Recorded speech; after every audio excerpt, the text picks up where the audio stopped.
Elle n'avait pas dit un mot depuis la nuit où tout avait changé dans le prétoire. Son silence pouvait décider du sort d'un homme dangereux, mais lorsqu'elle donna un signal à peine perceptible à son chien, quelque chose d'inattendu se produisit. Le juge interrompit la séance. Abonnez-vous pour ne manquer aucune nouvelle histoire et écrivez dans les commentaires d'où vous regardez. La ville de Bellwood, nichée au cœur humide de la Louisiane, était le genre d'endroit où le changement venait lentement, où les mêmes visages se saluaient année après année, et où le parfum du cyprès et du magnolia flottait dans l'air. C'était une ville de rues calmes et de familles unies, un endroit où tout le monde connaissait ses voisins, et où les enfants jouaient sous le regard vigilant de leurs aînés. Mais au cours du dernier mois, quelque chose avait changé dans le foyer des Brooks. La chaleur qui remplissait autrefois leur maison avait été remplacée par un silence inquiétant, une quiétude qui s'accrochait au mur comme une ombre. Nia Brooks, âgée de 7 ans, avait toujours été une enfant vive, son rire résonnant dans la maison alors qu'elle jouait dans le jardin, virevoltant pieds nus dans l'herbe drue et verte. Elle avait le don de remplir les plus petits espaces de son énergie, l'habitude de jacasser seule en coloriant ou de chuchoter des histoires à ses animaux en peluche avant de se coucher. Elle n'avait jamais eu peur du noir, n'avait jamais hésité à courir jusqu'au bout de l'allée lorsque le camion à glace passait en chantant dans la rue. Mais maintenant, tout avait changé. Il y a un mois, quelque chose s'était produit dans leur maison, quelque chose qui avait volé la voix de Nia.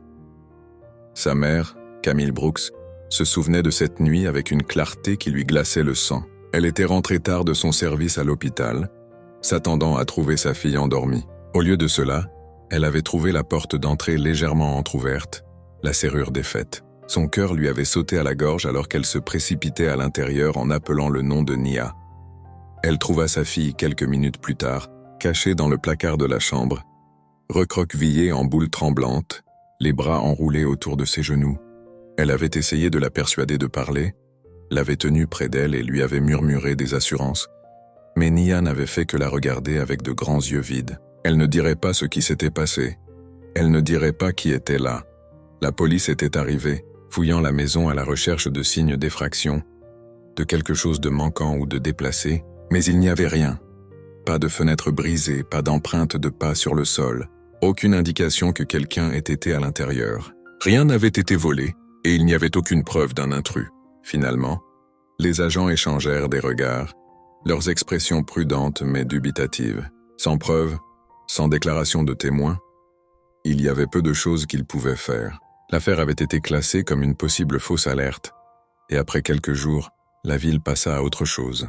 Mais Nia, elle, ne passa pas à autre chose. Depuis cette nuit, elle n'avait pas prononcé un seul mot.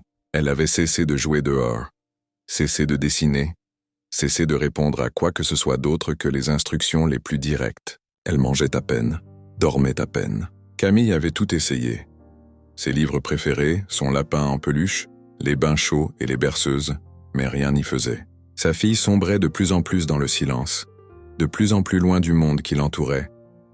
Pire encore, Nia avait développé une habitude immuable. Chaque nuit, longtemps après que Camille l'eût couchée, la petite fille sortait de sous ses couvertures et s'asseyait près de la fenêtre. Elle pressait son front contre la vitre, ses petits doigts agrippant le rebord et regardait dans l'obscurité au-delà du jardin. Camille l'avait surprise la première fois par accident, se réveillant au milieu de la nuit pour prendre un verre d'eau. Elle avait poussé la porte de la chambre de Nia et l'avait trouvée assise là, immobile, regardant le jardin éclairé par la lune avec une expression qui lui glaçait le sang. « Nia » avait-elle murmuré en s'approchant. La fillette n'avait pas répondu, elle avait seulement continué à fixer, sa respiration lente et superficielle, ses minuscules mains serrées en poing. Camille l'avait ramenée au lit, l'abordant et lui caressant les cheveux jusqu'à ce qu'elle s'endorme. Mais la nuit suivante et la nuit d'après, elle la trouvait là, à regarder.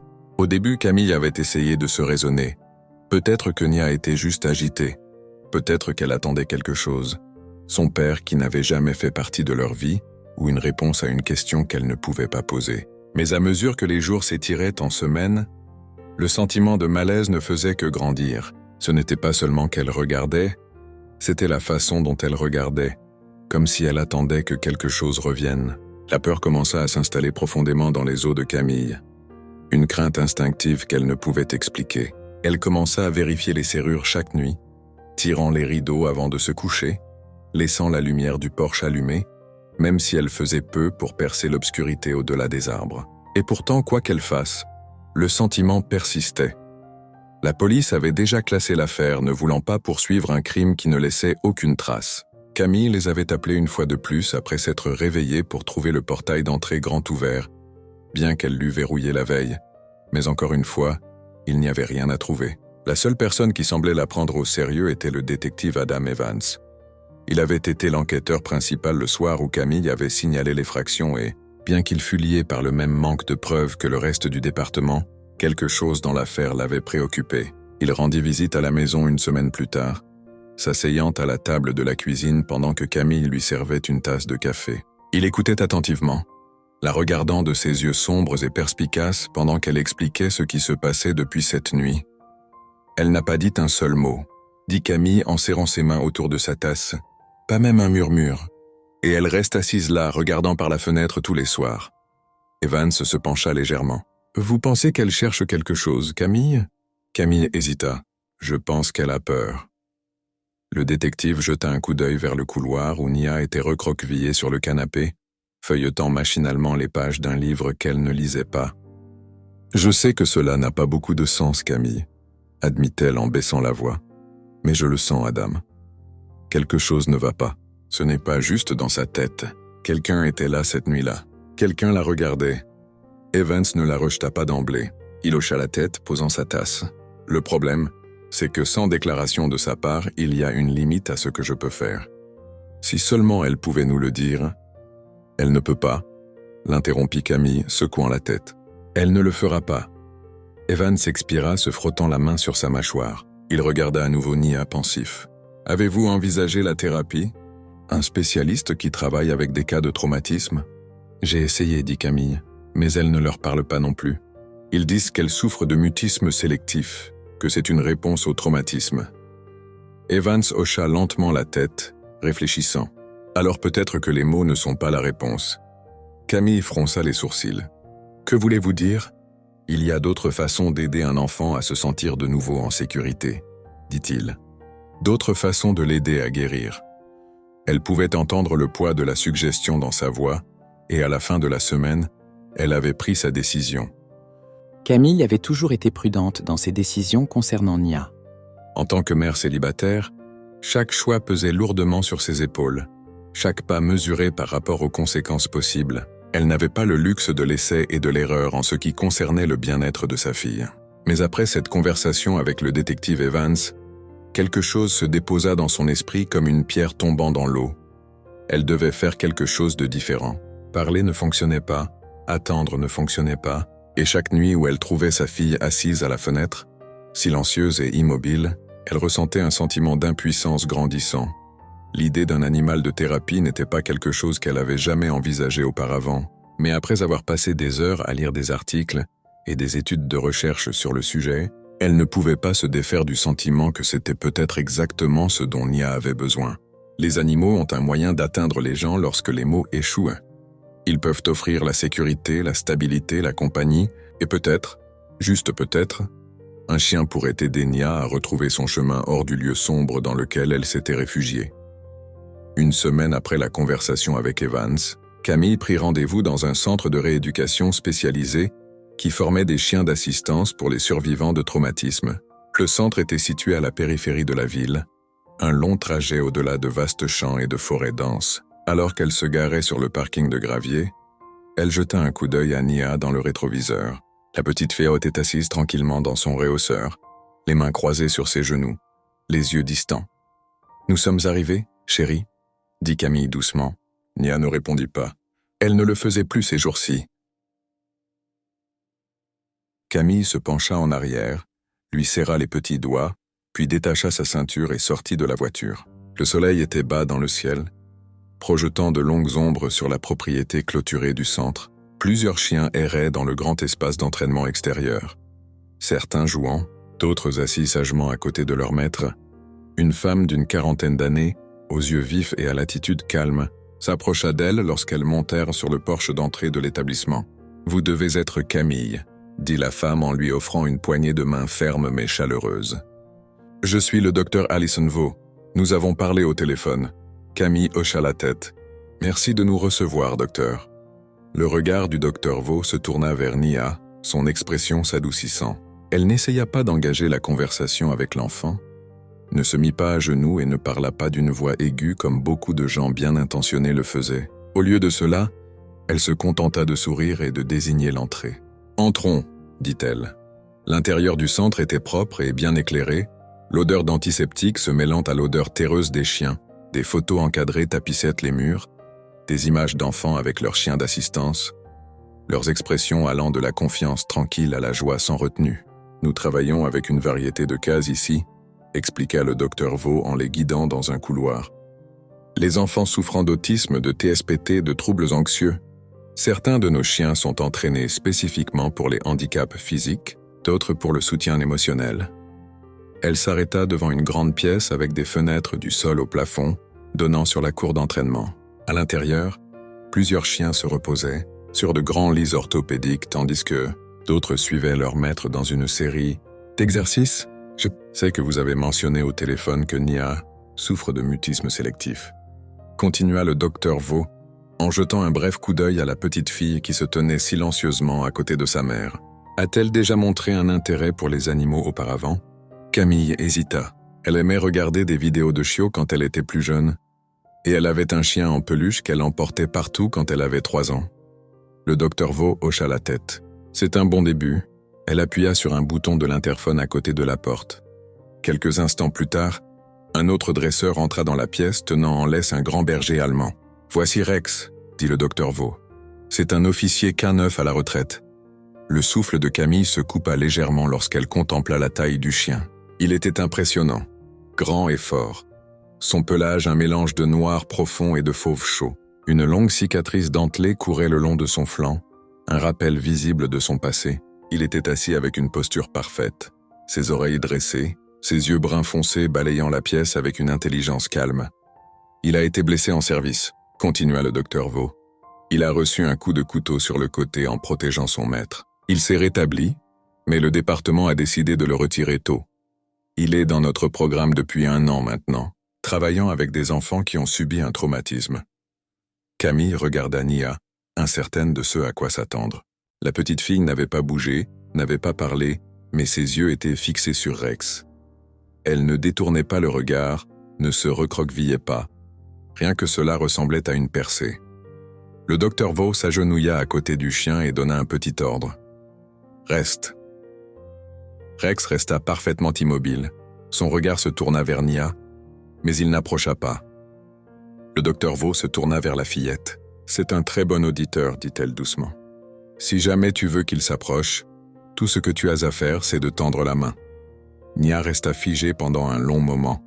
Les secondes s'étirèrent. Camille sentit son propre cœur battre la chamade alors qu'elle regardait sa fille attendre, espérer. Puis, pouce par pouce, Nia leva sa petite main. Le mouvement fut hésitant mais délibéré. Le docteur Vogue fit un signe de tête à Rex, et le chien fit un pas lent et unique en avant, puis un autre, puis un autre. Lorsque son souffle chaud effleura la paume de Nia, elle ne recula pas. Elle recroquevilla légèrement ses doigts, juste assez pour les presser contre la fourrure épaisse de son museau. C'était la première fois que Camille voyait sa fille tendre volontairement la main vers quelque chose depuis la nuit où elle l'avait trouvée cachée dans le placard. Sa gorge se serra et elle porta une main tremblante à sa bouche. « Docteur Vaux, bon travail, Nia. Rex t'aime bien, » dit le docteur Vaux. L'enfant ne dit rien, mais elle ne retira pas sa main. Au moment où elles quittèrent le centre, Rex était assis sagement à côté de Nia sur la banquette arrière de la voiture. La petite fille n'avait pas parlé, n'avait pas souri, mais quelque chose en elle semblait différent. Et pour la première fois depuis longtemps, Camille ressentit une lueur d'espoir. La première nuit avec Rex dans la maison, Camille s'attendait à ce que Nia se replie sur elle-même, comme elle le faisait toujours avec les nouvelles choses. Au lieu de cela, elle s'assit à côté de lui sur le sol du salon, traçant son doigt sur la cicatrice de son flanc. Il resta immobile, permettant à l'enfant d'explorer la texture de sa fourrure, ses oreilles tressaillant occasionnellement au bruit de la maison qui se tassait. Quand vint l'heure du coucher, Camille hésita à l'entrée de la chambre de sa fille, regardant Rex s'enrouler au pied du lit. Nia grimpa sous les couvertures, mais elle ne se tourna pas immédiatement vers le mur comme elle le faisait habituellement. Au lieu de cela, elle s'allongea sur le dos, fixant le plafond. sa petite main reposant contre le flanc de Rex. Pour la première fois depuis des semaines, elle s'endormit sans fixer la fenêtre. Camille resta debout tard, assise à la table de la cuisine avec une tasse de thé, regardant dans la nuit calme. Elle ne savait pas si c'était la solution, si un chien pouvait vraiment aider à guérir les blessures qui s'étaient enracinées dans le cœur de sa fille, mais c'était quelque chose et en ce moment, quelque chose était plus cassé. Les nuits étaient devenues plus calmes depuis l'arrivée de Rex. Camille se réveillait toujours au milieu de la nuit, son corps entraîné par des semaines de stress, s'attendant à entendre le doux craquement de Nia glissant hors du lit, le pas feutré de ses petits pieds contre le sol, alors qu'elle se dirigeait vers la fenêtre. Mais maintenant, chaque fois qu'elle vérifiait, elle trouvait Nia exactement là où elle l'avait laissée, recroquevillée sous sa couverture, sa petite main reposant contre la fourrure épaisse du berger allemand, dormant à côté d'elle. Cela aurait dû la rassurer, aurait dû être un signe que les choses allaient en mieux. Et pendant un moment, Camille se laissa croire qu'elles allaient en mieux. Nia n'avait toujours pas parlé, mais elle ne sursautait plus au bruit soudain. Elle mangeait un peu plus, bien qu'encore en petites bouchées mesurées, et elle ne se rétractait plus lorsque Camille tendait la main vers elle. Plus que tout, c'était la façon dont elle touchait Rex qui donnait de l'espoir à Camille. La façon dont elle laissait ses doigts s'emmêler dans sa fourrure comme pour s'ancrer. La façon dont elle pressait son visage contre son flanc quand elle pensait que personne ne regardait. Certains jours, Camille la trouvait assise sur le sol à côté de lui dessinant. Les dessins étaient toujours les mêmes. Nia et Rex debout ensemble dans le jardin, sans mots, sans arrière-plan, juste eux deux. Mais quelque chose en eux semblait fort, inébranlable. Pour la première fois depuis longtemps, il y avait un germe de progrès. Puis, une semaine après l'arrivée de Rex, Camille se réveilla au son d'un grognement bas. Elle se redressa dans son lit, son pouce accélérant. La maison était silencieuse, à l'exception du bourdonnement lointain du réfrigérateur et du bruissement du vent contre les arbres à l'extérieur. Le grognement revint, profond et régulier, vibrant à travers les planches du plancher. « Rex !» Camille repoussa les couvertures, ses pieds nus touchant le bois dur et froid alors qu'elle sortait dans le couloir. La porte de la chambre de Nia était entr'ouverte, juste un peu, mais assez. Elle avança prudemment, l'air épais d'inquiétude. Lorsqu'elle atteignit l'encadrement de la porte, elle vit la silhouette de sa fille debout près de la fenêtre. Sa petite silhouette illuminée par la lueur douce du lampadaire extérieur. Ses mains étaient serrées le long de son corps. Elle ne bougeait pas. Rex se tenait à côté d'elle, son corps tendu, sa fourrure hérissée le long de sa colonne vertébrale, ses oreilles dressées, sa posture raide et alerte. Son grognement était doux mais constant, un avertissement grondant au fond de sa poitrine. Camille suivit son regard jusqu'à la fenêtre, son cœur se logeant dans sa gorge. Une figure se tenait au bord du jardin, juste une ombre à peine visible dans la lumière tamisée, mais il n'y avait pas d'erreur possible. Quelqu'un était là, juste au-delà de la clôture, immobile, regardant. Pendant un instant horrible, Camille se sentit complètement figée. Puis l'instinct prit le dessus. Elle se précipita vers la lampe de chevet, l'allumant. Au moment où la lumière inonda la pièce, l'ombre à l'extérieur bougea. Elle fut rapide, trop rapide, disparaissant dans l'obscurité engloutie par la nuit.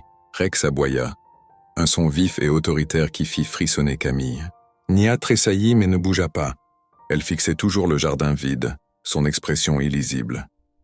Camille se précipita en avant, l'éloignant de la fenêtre, la protégeant, ses mains tremblantes alors qu'elle cherchait son téléphone. « Nia chérie, ça va ?» Nia ne répondit pas. Sa respiration était lente et régulière, mais ses yeux sombres et profonds, étaient fixés sur l'endroit où la silhouette avait été. Camille se retourna, le cœur battant alors qu'elle cherchait son téléphone, ses doigts instables alors qu'elle composait le numéro. La police arriva 15 minutes plus tard. À ce moment-là, la cour était vide. Pas d'empreinte de pas dans l'herbe, pas de signe d'effraction, rien que le poids persistant de quelque chose d'invisible, quelque chose qui avait été là, mais qui était parti sans laisser de traces. Les agents répondirent, firent de leur mieux pour être rassurants. Ils fouillèrent le périmètre, vérifièrent les serrures, projetèrent leur lumière dans les arbres denses qui bordaient l'arrière de la propriété. Mais au final, c'était comme avant. Aucune preuve. Juste la parole de Camille et le silence de Nia. Le détective Evans arriva le dernier. Il jeta un coup d'œil au visage de Camille et soupira. « Dites-moi tout. » Elle lui raconta chaque détail. Le son du grognement de Rex, la silhouette au bord du jardin, la façon dont elle avait disparu au moment où elle avait allumé la lumière. Evans écouta sans interrompre, ses yeux jetant un bref coup d'œil à Nia, qui était assise sur le canapé avec Rex à ses pieds, les mains enfouies dans sa fourrure. « Avez-vous vu autre chose ?» demanda Evans. Camille secoua la tête. Il faisait trop sombre. Le détective expira lentement, se frottant l'arrière de son cou. « Ce n'est pas grand-chose pour partir, mais c'est quelque chose. » Camille pressa. « Ça veut dire qu'ils vont revenir. » Evans ne discuta pas. Au lieu de cela, il sortit un bloc-notes de sa poche et griffonna quelque chose. « Je vais installer une caméra de sécurité, dit-il. Si quelqu'un observe cette maison, je veux voir qui c'est. » Camille hocha la tête, bien que cela ait peu fait pour apaiser le nœud de tension enroulé dans son estomac. Evans jeta un coup d'œil vers la maison, ses yeux s'arrêtant brièvement sur la fenêtre où Nia s'était tenue la nuit précédente. Elle n'était pas là maintenant, mais il savait, tout comme Camille, que l'image d'elle debout dans cette faible lueur, fixant l'obscurité, n'était pas une chose que l'une ou l'autre oublierait. « Essayez de faire les choses normalement, dit-il. Ne lui montrez pas à quel point vous êtes inquiète. » Camille laissa échapper un court souffle. « Je ne suis pas sûr qu'elle voit grand-chose ces jours-ci. » Evans ne dit rien. Ils connaissaient tous les deux la vérité. Nia voyait plus qu'elle ne le laissait entendre. Cette nuit-là, Camille vérifia les serrures à nouveau, passant d'une porte à l'autre en silence. Elle ferma étroitement les rideaux, puis s'attarda devant la porte de la chambre de Nia.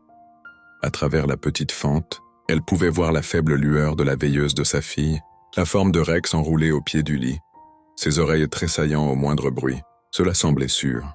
Elle voulait croire que c'était sûr, mais au fond, elle savait mieux. Elle essaya de dormir, mais le poids de l'anticipation la gardait éveillée. La maison était silencieuse, à l'exception du gémissement occasionnel du bois qui se tassait, du bourdonnement lointain des cigales à l'extérieur. Chaque petit bruit faisait sursauter son cœur. Elle resta allongée là pendant des heures, écoutant, attendant.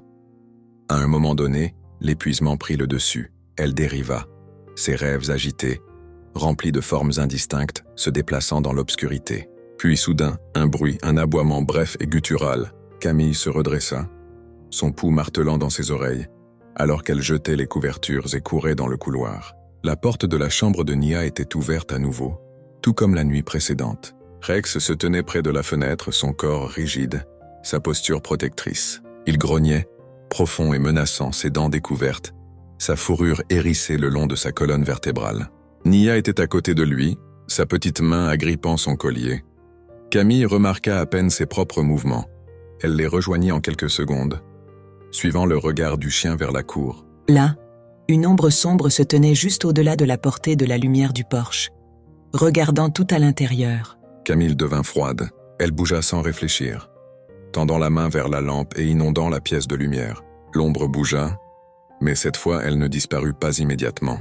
Pendant une fraction de seconde, la silhouette hésita. Un bref instant où Camille jura avoir vu sa tête s'incliner, le regardant. Puis elle disparut, s'évanouissant dans les arbres. Rex bondit en avant, aboyant furieusement, son corps tendu d'une énergie retenue. Il voulait chasser, voulait courir, mais la prise de Nia sur son collier se resserra, le retenant. Camille attrapa sa fille, la tirant loin de la fenêtre, la protégeant, ses mains tremblantes alors qu'elle cherchait son téléphone, son souffle rapide et inégal. Evans répondit à la deuxième sonnerie. « Il est de retour. » Les mots sortirent rauques, à peine plus qu'un murmure. « J'arrive. » L'appel fut coupé. La police arriva encore plus vite cette fois. Un balayage de la zone. Des lampes de poche coupant les ombres sombres s'étirant sur la cour. Mais comme avant, il n'y avait rien. Pas d'empreinte de pas, pas de signe d'effraction, juste l'absence, juste l'empreinte froide de quelque chose d'invisible glissant loin avant d'être attrapé. Evans se tenait sur le porche, les mains sur les hanches, son expression illisible.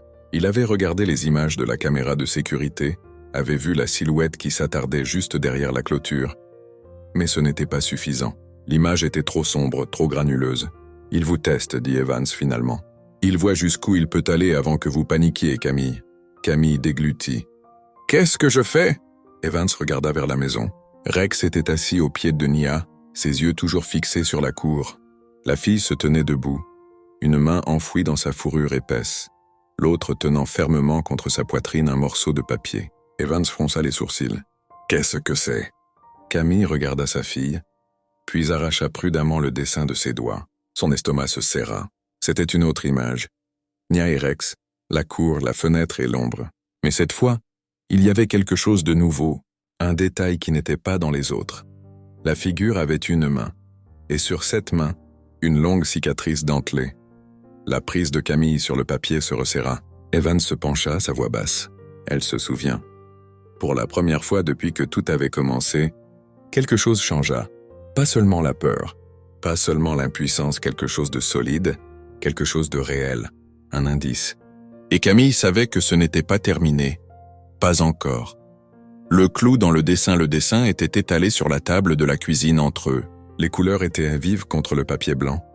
Noir pour la figure ombragée, marron et fauve pour Rex, jaune vif pour la lumière du porche qui illuminait la scène. Mais c'était la cicatrice qui retenait l'attention de Camille.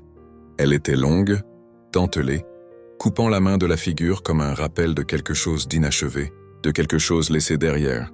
Evans l'étudia en silence, ses doigts tapotant le bord usé de la table, son visage ne trahissant rien. Mais Camille savait que c'était plus qu'une autre image vague de l'esprit d'un enfant. Nia se souvenait. Et si elle s'en souvenait, cela signifiait qu'il y avait un passé à cela. Une connexion qui allait au-delà de l'intrus sans visage rôdant dans leur jardin. Quand a-t-elle vu cette cicatrice pour la première fois ? Demanda Evans. Il expira finalement, se redressant. Nous devons suivre cela. Si elle se souvient de détails, cela signifie que quelque chose commence à percer. Camille regarda vers le salon où Nia était assise sur le sol avec Rex, ses doigts fouillant étrangement sa fourrure. Le chien était parfaitement immobile, ses oreilles tressaillant au plus faible bruit. Il était devenu son ancre, son réconfort constant. Comment la faire parler davantage ? Demanda Camille. Elle ne parlera pas, elle n'essaiera même pas. Evans hésita. Elle ne parlera peut-être pas, dit-il prudemment. Mais elle communique toujours. Camille suivit son regard vers la table, le dessin. La réponse n'était pas dans les mots, mais dans ce que Nia pouvait leur montrer. Le lendemain, Camille s'assit avec sa fille à la table de la cuisine, glissant une nouvelle feuille de papier vers elle, ainsi qu'une boîte de crayons de couleur. Nia jeta un coup d'œil à sa mère, puis à Rex qui était assis à côté de sa chaise comme un gardien silencieux. Ses petits doigts planèrent au-dessus des crayons, avant qu'elle ne prenne finalement le noir. Elle commença à dessiner. Au début, c'était la même chose que d'habitude. Elle, Rex, la figure se tenant à distance dans le jardin. Mais ensuite, elle ajouta quelque chose de nouveau. Une camionnette. Camille déglutit. Elle était garée près du trottoir, légèrement inclinée, comme capturée en mouvement. Les vitres étaient sombres, mais Nia avait dessiné quelque chose à l'intérieur. Une forme, une personne. Camille se pencha, le cœur battant. « Chérie », murmura-t-elle, gardant sa voix douce et stable. « Qui est-ce » Nia ne leva pas les yeux. Elle ne parla pas. Mais elle prit le crayon rouge et coloria soigneusement la manche de la veste de la personne en rouge, la même couleur qu'elle avait utilisée pour la cicatrice. Le pouls de Camille rugit dans ses oreilles. Evans arriva moins d'une heure plus tard. Il s'assit à la table, étudiant le dessin, tandis que Nia était assise sur le sol à côté de Rex, le dos légèrement tourné, comme si elle ne voulait pas faire partie de cette discussion, mais qu'elle ne pouvait se résoudre à partir. « Une camionnette », murmura Evans, plus pour lui-même que pour Camille. Il traça légèrement du doigt la cicatrice, son expression se resserrant. « Nous pourrions peut-être utiliser cela. Comment ?» me demanda Camille, la voix rauque. Si elle se souvient de la cicatrice et de la camionnette, cela signifie que ce n'est pas juste quelqu'un qui l'observe maintenant. C'est quelqu'un qu'elle a déjà vu, possiblement quelqu'un qui était là cette nuit-là. Les mots se déposèrent dans la pièce comme un poids. Evans se pencha. Il y a eu une affaire l'année dernière, dans une autre partie de l'État, mais avec le même schéma. Un homme dans une camionnette, une petite fille a disparu de son jardin. Aucune preuve d'effraction. Aucune preuve laissée derrière. La gorge de Camille se serra. Ont-ils retrouvé la fille ? Evans hésita, et c'était tout ce dont elle avait besoin comme réponse. Il se rassit, se frottant la mâchoire. « Nous avons besoin de plus », admit-il. Le dessin est quelque chose, mais nous avons besoin de quelque chose de concret. Camille regarda Nia. Et si elle ne peut rien nous donner d'autre ? Evans resta silencieux un long moment, puis dit doucement « Elle nous a déjà donné quelque chose. » Cette nuit-là, Camille dormit à peine. La camionnette, la cicatrice, la forme sans visage dans les ombres. Elle resta éveillée, écoutant le craquement de la maison qui se tassait, le bruissement du vent à l'extérieur. Chaque ombre semblait plus profonde, chaque son amplifié. Elle avait pris l'habitude de garder les rideaux fermés tout le temps, mais elle sentait toujours la présence au-delà. Ce savoir, quelque temps après minuit, Rex leva la tête. Il était immédiatement éveillé, ses oreilles dressées, son corps tendu. Camille s'assit, son souffle coupé dans sa gorge. Un doux bruit de frottement comme des pas sur le gravier. Rex laissa échapper un grognement bas et d'avertissement. Camille bougea rapidement, attrapa son téléphone, ses mains stables malgré la peur qui lui tordait l'estomac. Elle parcourut l'application de sécurité et ouvrit l'alimentation de la caméra en direct. Une figure passa devant la clôture, ne s'attardant pas cette fois, ne regardant pas, s'éloignant, partant. Le cœur de Camille battait la chamade. Qui que ce soit, il ne faisait plus que regarder. Il s'était approché de la maison, assez près pour que Rex les sente et maintenant il partait. Mais pourquoi? Elle composa le numéro d'Evans, sa voix basse et contrôlée alors qu'elle lui expliquait ce qui s'était passé. Il arriva à la maison en quelques minutes, sa voiture s'arrêtant silencieusement devant l'allée. Il inspecta le jardin, sa lampe de poche balayant l'herbe, la ligne de clôture. Il y avait de légères impressions dans la terre, le genre laissé par des pas prudents et mesurés. Il ne faisait pas que se tenir là, murmura Evans. Il cherchait quelque chose, ou quelqu'un. La pensée glaça Camille. Le lendemain matin, Evans l'appela avec une mise à jour. Ils avaient trouvé une camionnette correspondant à la description sur une caméra de circulation à 2 villes de là.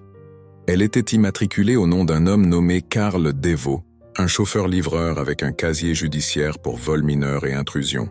Mais ce n'était pas ce qui attira l'attention de Camille. C'était la photo jointe à son dossier.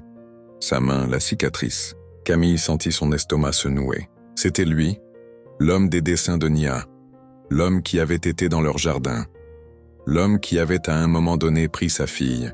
La voix d'Evans était sombre. « Nous agissons. » La perquisition les mena à une cabane à la périphérie du comté voisin, nichée profondément dans les bois. C'était un vieil endroit, ses murs délavés, son toit affaissé par endroits.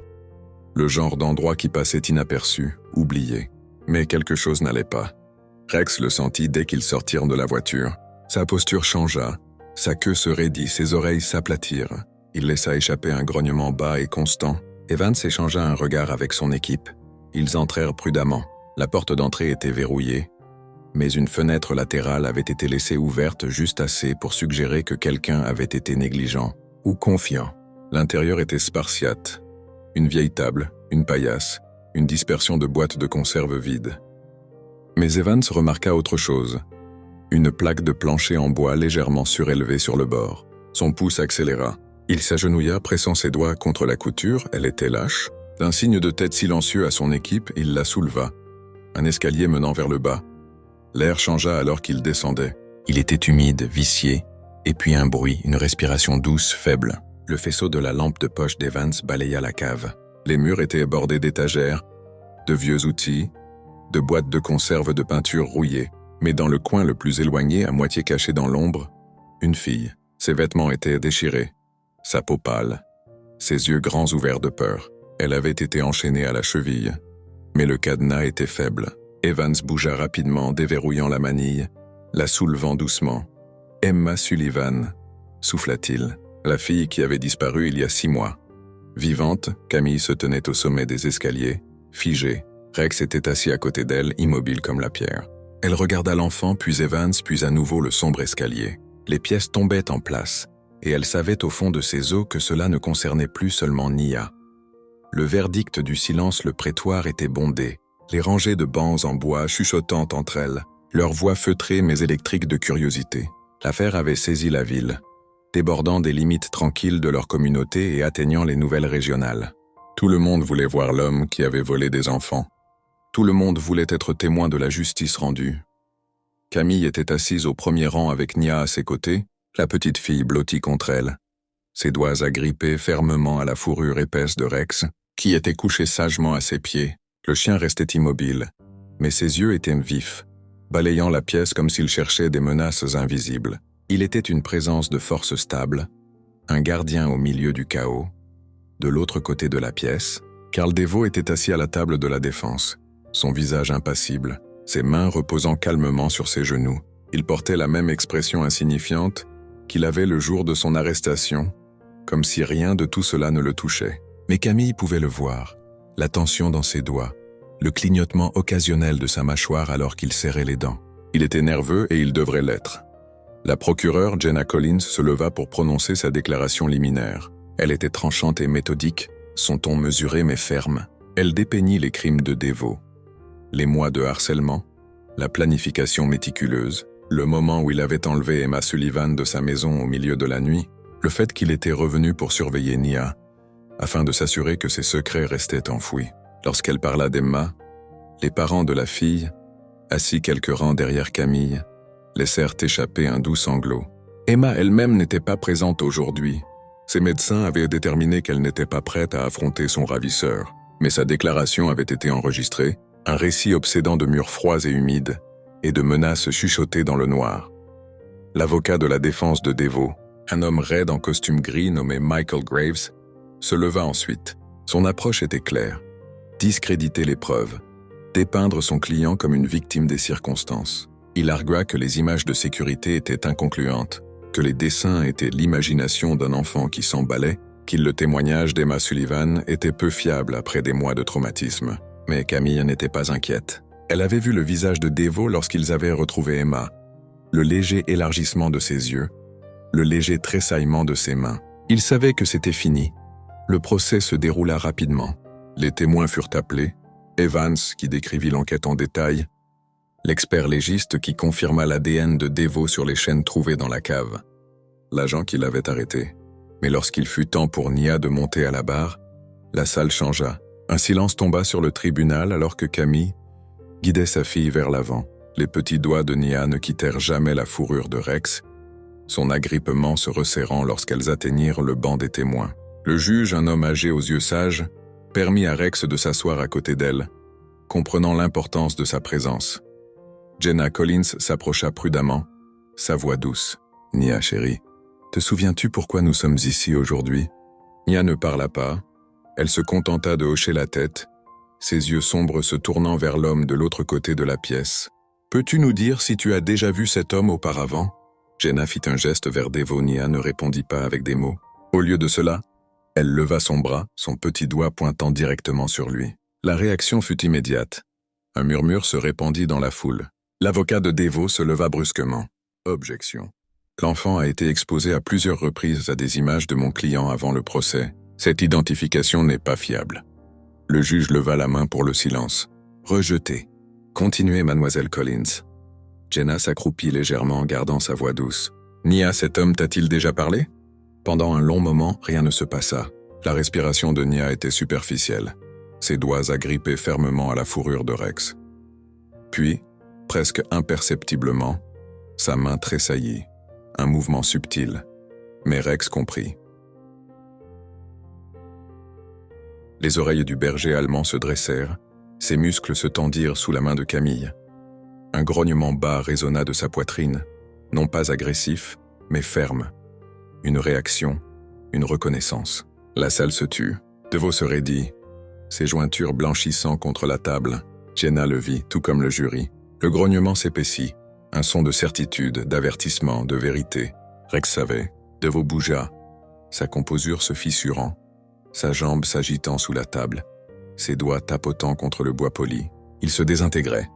Jenna se tourna à nouveau vers le juge. « Votre honneur, je souhaiterais faire venir le détective Evans à la barre pour un témoignage de suivi. » Evans s'approcha, prenant sa place avec la facilité d'un homme qui avait passé des années dans les salles d'audience. Jenna ne perdit pas de temps. « Détective, cet animal a-t-il déjà rencontré l'accusé auparavant ?» Evans secoua la tête. « Pas à ma connaissance. » Alors pourquoi réagirait-il à lui maintenant ? Evans jeta un coup d'œil à Rex qui était toujours fixé sur Devo. Parce que les chiens n'oublient pas. Un frisson parcourut la galerie. La tension dans la pièce s'épaissit alors que Jenna se retournait vers la table de la défense. « Monsieur Devo, avez-vous une explication pour laquelle cet animal vous reconnaît ?» Pour la première fois, il parut acculé. Son avocat se pencha, lui chuchotant furieusement, mais Devo ne répondit pas. Sa mâchoire était si serrée qu'elle semblait douloureuse. Camille pouvait le voir. La sueur perlait sur son front, la façon dont ses doigts se courbaient contre ses paumes. Il savait que c'était fini. Le lendemain, il changea son plaidoyer. Coupable. Le prétoire explosa, une vague de soulagement, de chagrin, de justice qui s'installe. Camille resta figée, Rex pressé contre sa jambe, le réconfortant. À côté d'elle, Nia inspira profondément et pour la première fois depuis des mois, elle murmura « Merci ». La reconstruction, les jours qui suivirent le procès passèrent comme dans un flou. La ville passa à autre chose rapidement, comme le font toujours les petites villes. Mais pour Camille, le poids de ce qui s'était passé persistait. La maison ne donnait plus l'impression d'être hantée par des ombres invisibles. Pourtant, un certain silence demeurait, un type de calme différent, pas le genre oppressant et craintif qui s'était installé après cette nuit il y a un mois, mais le calme qui vient après une tempête, un murmure de reconstruction, de guérison. Karl Deveau avait été condamné à la prison à vie sans possibilité de libération conditionnelle. Son dernier moment dans le prétoire jouait dans l'esprit de Camille. La façon dont ses épaules s'affaissèrent lorsque la réalisation s'imposa, la façon dont ses yeux lancèrent un regard vers Nia avant que les gardes ne le mènent. Mais cela n'avait plus d'importance. Il était parti. La menace était écartée. Pourtant, Camille ne pouvait se défaire du sentiment que quelque chose avait été laissé inachevé. Nia avait parlé dans le prétoire. C'était un murmure, à peine audible, mais c'était réel, c'était le sien. Depuis lors, Camille avait écouté, attendant d'entendre à nouveau la voix de sa fille. Mais les mots n'étaient pas revenus. La maison était différente maintenant. Les serrures avaient été remplacées. De nouvelles mesures de sécurité mises en place. Les fenêtres ne tenaient plus Nia captive la nuit. Elle ne s'asseyait plus, pressée contre la vitre, attendant la silhouette dans le noir. Mais elle ne parlait toujours pas. Au lieu de cela, elle s'accrochait à Rex. Le berger allemand ne la quittait jamais. Il la suivait de pièce en pièce. Sa présence, une réassurance tacite. Elle le nourrissait maintenant, remplissant sa gamelle chaque matin de main prudente, le regardant manger. Elle brossait sa fourrure, faisait de longues siestes blotties à côté de lui sur le canapé, et elle dessinait. Les dessins changèrent aussi. Au début, ils étaient remplis d'ombre, de figures sombres au bord de la page, de petites formes effrayées au premier plan. Puis lentement, ils commencèrent à changer. Les ombres s'estompèrent, les figures devinrent plus brillantes, plus claires. Le dernier dessin que Camille trouva épinglé sur le réfrigérateur était différent de tous les autres. C'était un dessin de Nia debout à côté de Rex, mais cette fois, elle souriait. Camille s'y accrocha.